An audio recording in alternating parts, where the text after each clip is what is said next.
Hello. Isa sa mga misyon natin bilang followers of Christ is yung sinasabi ni Jesus sa Ebanghelyo ngayong araw, to bear good fruits. Mamunga ng magagandang bunga. And one of the ways to bear good fruits is to bring people close to God. So the question is, how many have you inspired?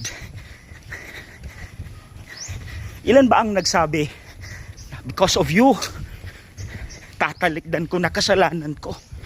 Because of you, magiging mabuting tao na ako. Because of you, magsisimba na ako. Salamat sa iyo ha. How many? Kahit isa lang. Meron ba? Is our life inspiring? Nakaka-inspire ba ang buhay natin? O nakaka-expire na because of you, mas lumalayo ang tao? Because of you, mas hindi sila nagsisimba?